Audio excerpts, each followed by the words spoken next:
What did you learn this week? It's Friday, it's 2 o'clock Eastern time, and that's the question that we ask here on the show, WLTW. What did you learn this week? So what did I learn this week? What did you learn this week?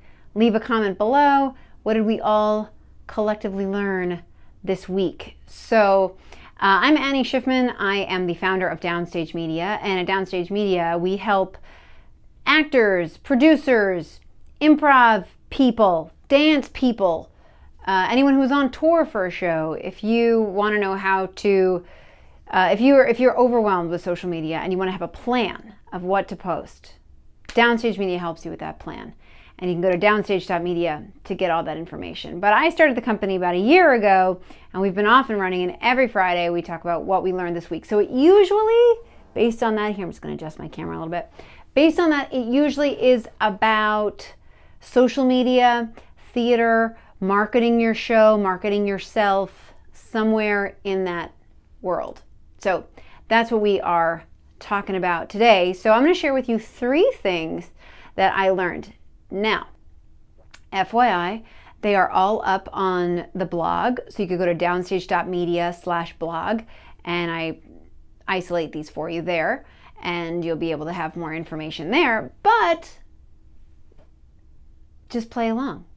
And if you haven't come up with anything yet of what you learned this week, then think about it later on, and kind of before your weekend gets in full swing, why don't you just leave a, make a post, use the hashtag WLTW, share one thing that you learned, share 2 things you learned, share 3 things you learned.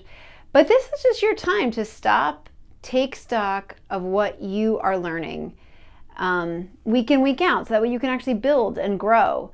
It's so easy to get caught up in the craziness of everything. And so you want to make sure that you actually have a little time. And this is that time. Okay, cool. So WLTW, what I learned this week. Okay, the first thing is, this is for my creative artists who are looking to do your own show. Maybe you have a one-woman show that you want to do. Maybe you've written a musical and you just want to try it out and put it up on its feet. Maybe you have a new piece that you're working on. But I'm really speaking to people who are in the lower end, who are just beginning to get started. And one thing I want to say is to design a graphic.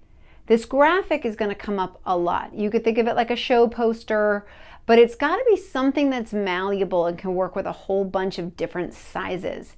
Because I'm going to give you just 3 different places that you could use it, and these would all be 3 different sizes. Hey, Jose Alvarez TV, good to see you. Okay, so you want to make sure you have a graphic for your show, because your headshot may not necessarily work. If you have or another professional photo of your band or whatever, that may not necessarily work, and you want to make sure that this graphic is emblematic of the show that you are promoting. So I'm going to give you 3 places that you would need to use this graphic that have totally different sizes. So just make sure that it's malleable. 1, on a Facebook event cover. 2, Facebook page cover. 3, whatever the ticket listing is that you're going to share with people on your own website itself, right? So those are 4 different ways. I just gave you 4. See, I'm all about adding value for you guys. 4 different ways that you would need to use it. And so you want to make sure that you have it so it's malleable and you could adjust it. I recommend something like PicMonkey or Canva to be making your graphic that is sort of emblematic visually of your show. So again, if you're just starting, you're doing a show, a one-woman show, one-man show. Whoa, you're from Indonesia? How cool are you? I'm so excited that you guys are both on here. This is so neat. So this is WLTW. What did you learn this week? That's what we talk about here. So I'm going to share with you 3 things. I just shared with you the first thing. But leave a comment below. I would love to hear what you learned during the course of the week, because this is when we take stock. Okay, so definitely make sure you have a graphic for your show. Don't just use your headshot. Don't just use some professional photo that you've had taken. Really create something specific. It could include your headshot, but it shouldn't only be your headshot. Also, before you promote your show, there have to be 2 things that you have. If you do not have these things, do not tell anyone about your show until you have at least one of these 2 things. One thing, I'm not even going to say first or second because they're equally important. So one is you need to have a place where you can capture or hold on to their information. I love messenger bots, as you know. If you've watched this show before, you know I love chat bots. I specifically use ManyChat, but I know there's a bunch of them out there. I like them, but you could also go old school and you can go email. But whatever it is, you want to have a way that if somebody is interested, even if they can't buy tickets yet, that you can hold on to their information so that way once you do have that, you can send them stuff out. The reason I like Facebook Messenger bots is because their open rates are so high right now. If you send out an email, you'll most likely get a 20% open rate. 20% of the people that you send an email to will open it. If you use a chat bot, 80% of the people will open it. So you get 4 times more people looking at your stuff, right? Have you used a chat bot before? Let me know if you've tried that. So do not send anyone anywhere unless you have a way of capturing that information. And it should be, so like if you have a promo video, or let's say you make that graphic, right? And you put the idea up on Facebook and you're like, oh my gosh, look at this new graphic. I'm so excited about this show. It should have a link to a chat bot or a landing page or something where they can give you that information. Good. I'm glad you think this is a great idea. Because you don't necessarily even need to have your ticketing stuff ready. However, the second thing is if you do have your ticketing ready, then great, because most likely when they buy tickets, they are going to give you their email address. So then you'll have their information that way.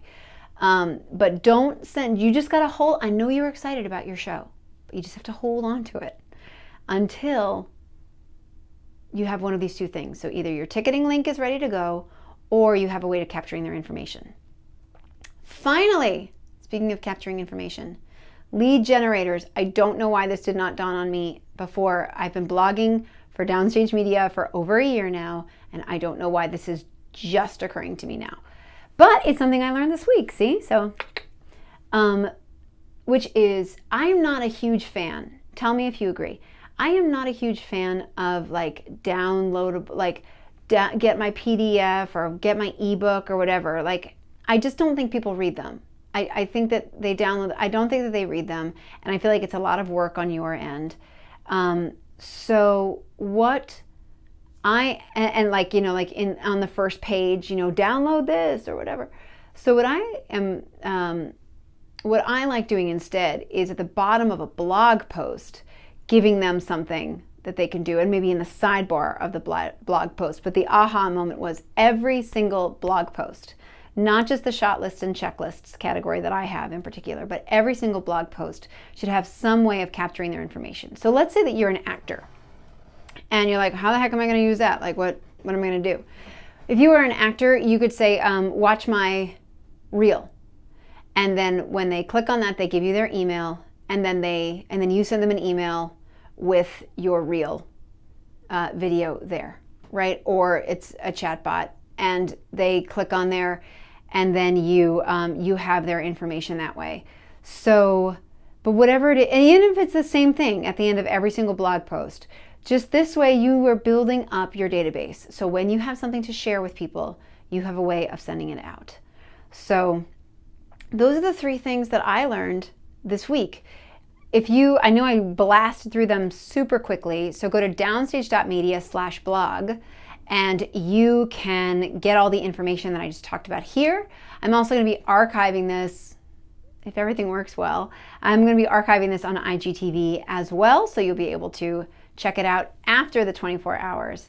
And I would love to hear what you learned this week. So put up a post on Instagram, use the hashtag WLTW, and I can't wait to find out what you learned. I want to learn from what you learned. We can all collectively learn from one another when we're all using that hashtag. So enjoy the rest of your Friday. Have a great weekend. I'll see you next week right here, 2 p.m.